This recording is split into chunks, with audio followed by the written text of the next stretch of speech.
hadir? Ada ya? Ada ya. Ahmad Faik Anaya Hadir. Alia hadir. Amelia hadir. Ani Bejian hadir.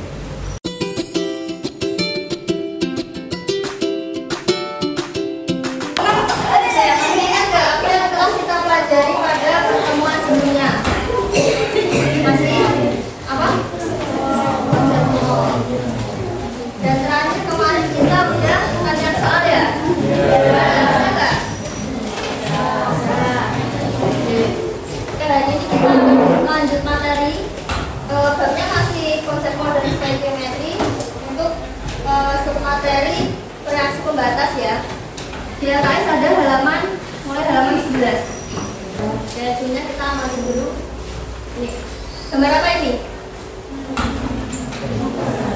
Makanan. Makanan apa namanya? Ini namanya gandol. Gandol apa gandol? Apa? Oke, kalau ini gandol, kalau itu bandos. Yang ini kue pancong. Sama ya sebenarnya. Oke, nanti yang akan kita bahas adalah bagaimana cara membuat kue pancong. Pernah lihat resepnya atau pernah membuat mungkin? Ini contoh resep kue pancong. Terbuat dari bahan ada tepung beras, santan, kelapa muda parut, garam secukupnya dan gula. Nah, dalam membuat kue pancong ini ada resep dan takarannya.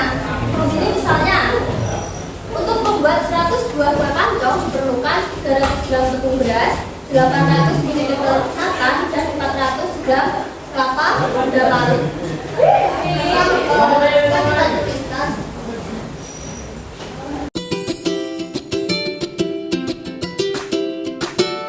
Berarti di sini untuk membuat kue pancong itu kan ada bahan-bahan yang diperlukan.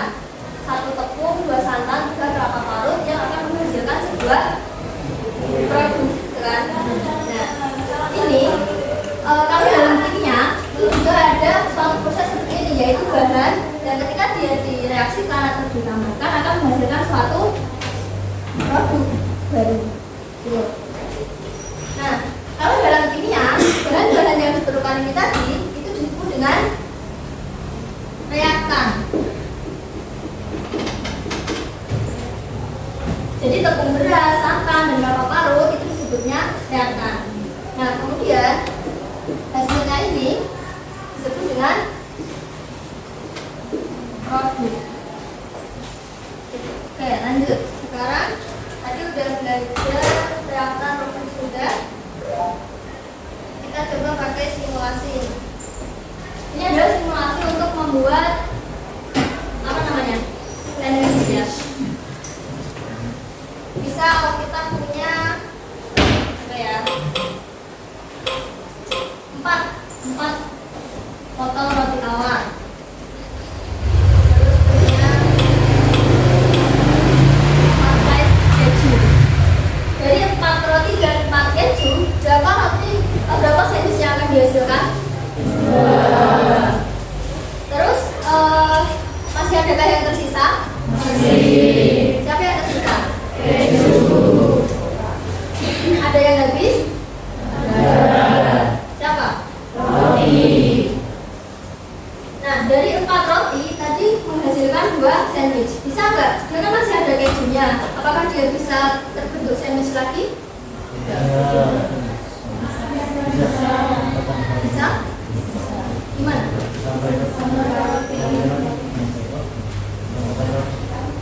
Jadi satu kan kok? Kesini. Jadi nanti sandwichnya ini 1 sandwich 2 keju. Double keju. Tapi kalau ketentuannya kamu cuma boleh punya 1 sandwich 1 keju. Bisa, berarti harus nambah kan?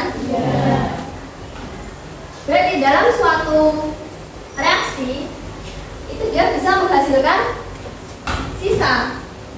Ya kan? Jadi tidak tentu semuanya itu habis. Kalau dari contoh yang ini tadi, 300 gram tepung beras, 800 ml santan, terus 400 gram kelapa parut itu akan menjadi 100 buah kue pancong seluruhnya.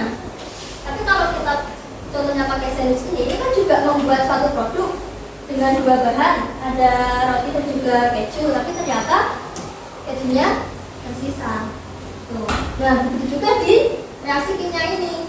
Belum tentu nanti semua reaktan yang menjadi produk itu akan habis bereaksi. Tuh.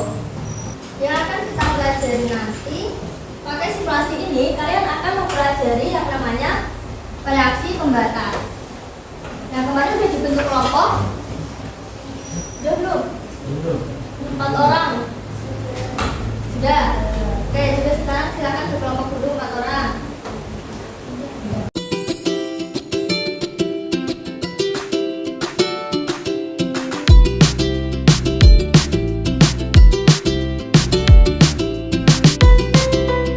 Silakan diamati dulu LKM-nya.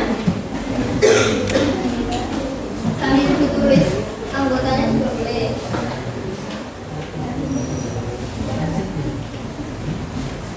Sudah, sambil diperhatikan bentar ya.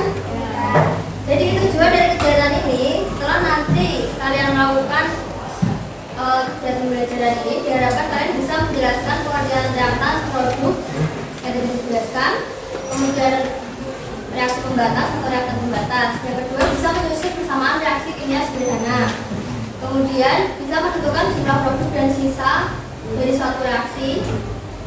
Dan yang keempat, bisa mengaitkan hasil percobaan dengan hukum pertukaran massa. Nah, alat yang kalian butuhkan, satu kelompok pasti punya HP kan? Ya, ada ya?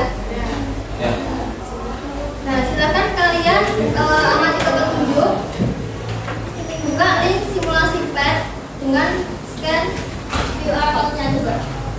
Nah, kalau gitu silakan bisa mulai dilakukan kegiatan 1 sampai kegiatan 5. Waktunya 30 menit cukup ya, 30 menit ya. Nah, sisanya kita mau mungkin 1 atau 2 kelompok presentasi ke depan.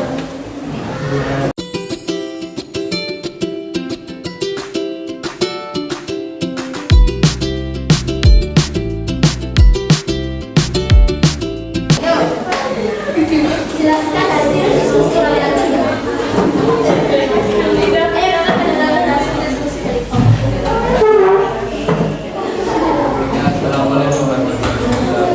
Waalaikumsalam warahmatullahi wabarakatuh. Yang lain perhatikan ya. Ya.